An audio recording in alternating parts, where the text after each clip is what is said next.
Formula One returned to racing after the summer break at Dutch seaside track Zandvoort, with the World Championship battle on a knife's edge.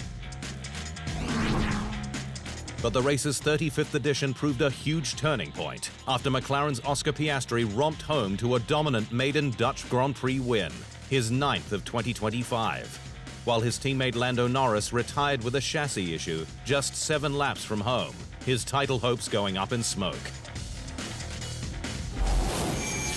Piastri came home just 1.3 seconds ahead of Red Bull's Max Verstappen, a 3-time winner of the race, with Norris's DNF elevating Racing Bull's Isaac Hadjar to a shock maiden podium.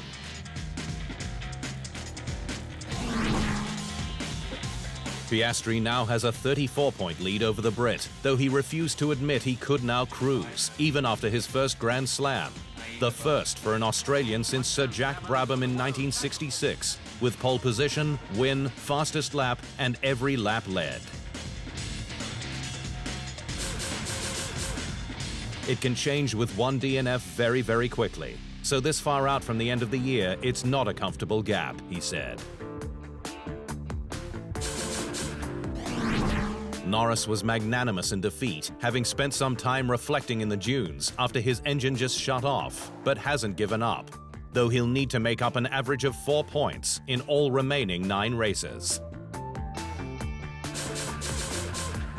The only thing I can do is try to win every race. That's going to be difficult, but I'll make sure I give it everything I can, he said. Red Bull's Verstappen may have made the pass of the race on Norris for second on lap 1 with a stunning move in turns 2 and 3, but says he was managing tyres and pace after the Brit repassed him on lap 9. We got lucky with P2, as we couldn't match the pace of the McLarens in the race and were struggling with tyre behavior and grip in the low speed, he said. There was more luck for Hadjar, but his maiden podium, the youngest for a Frenchman, was based on hard work, having started from 4th, his highest ever grid slot, though he did break his trophy in the post-race celebrations. George Russell was 4th and the sole Mercedes in the top 10, following teammate Andrea Kimi Antonelli's 2 penalties for his lap 53 clash with Ferrari's Charles Leclerc and speeding in the pit lane. There were double points for Haas, which had its first score since Austria, Aston Martin with Lance Stroll ahead of Fernando Alonso, and Red Bull with Yuki Tsunoda banking his first points since Imola.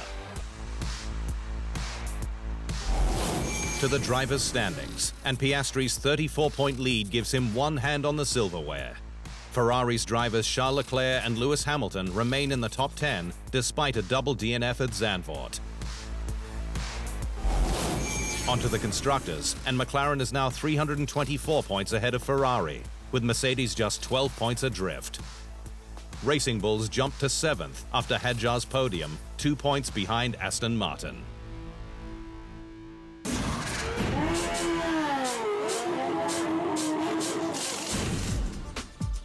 Formula One farewells Europe for another year, with the last round in the region for 2025 being the 76th Italian Grand Prix, that for the 75th time will be held at classic circuit Monza,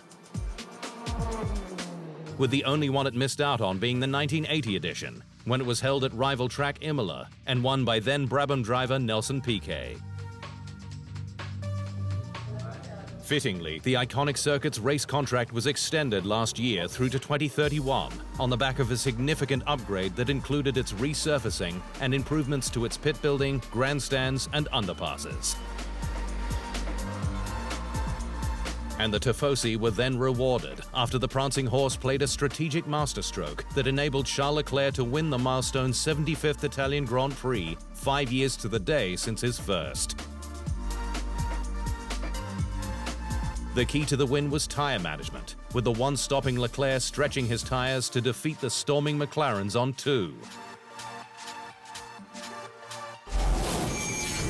Leclerc finished just 2.6 seconds ahead of McLaren's Oscar Piastri, who had led through to lap 38 of 53, when the Scuderia foiled the Australian's designs on a dominant win.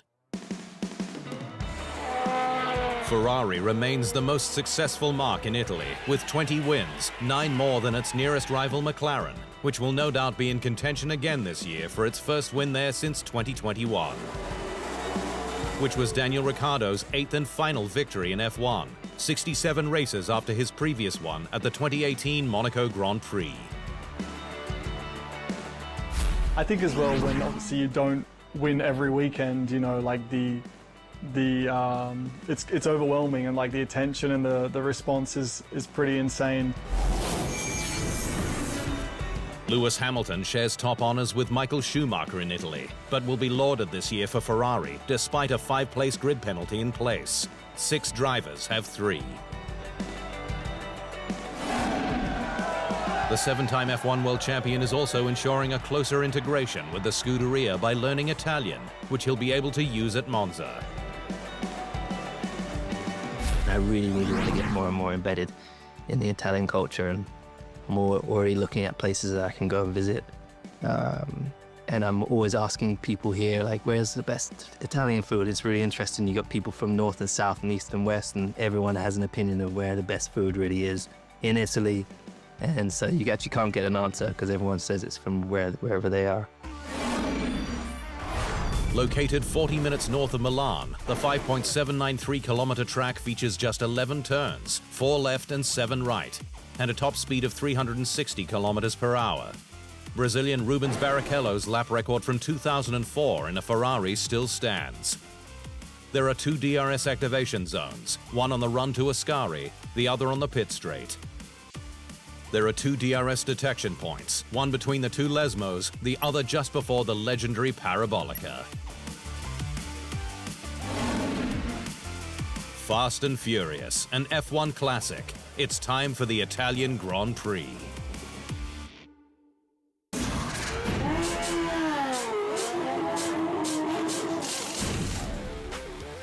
Pierre Gasly is holding on for 2026 at Alpine, despite the French squad in almost continuous turmoil since its 2021 rebrand, though there are signs it could be a dark horse in F1's next era.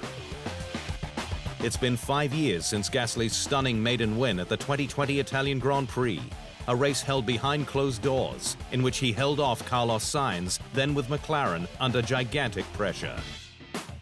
A feat that set up his 2023 move to Alpine, where he's since become Top Gun in his 8th season at the pinnacle of motorsport. But since then, Gasly has had to settle for 2 podiums among sporadic points, even though he yearns for more. As a competitive athlete, I want to be the best I can. So if I could fight for race win every weekend, that's what I like to do.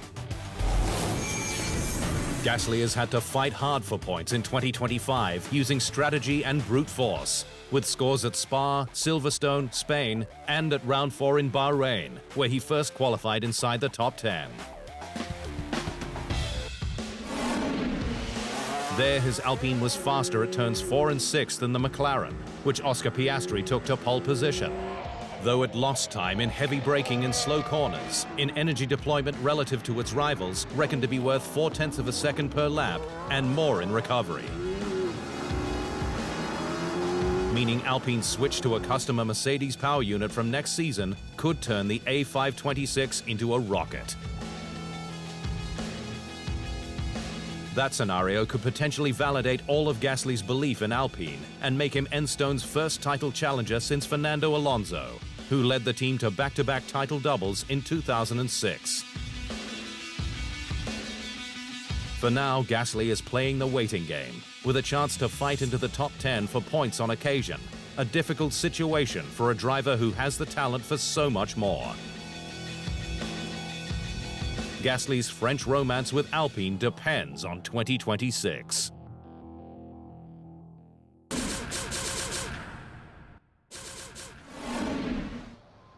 Thanks for watching.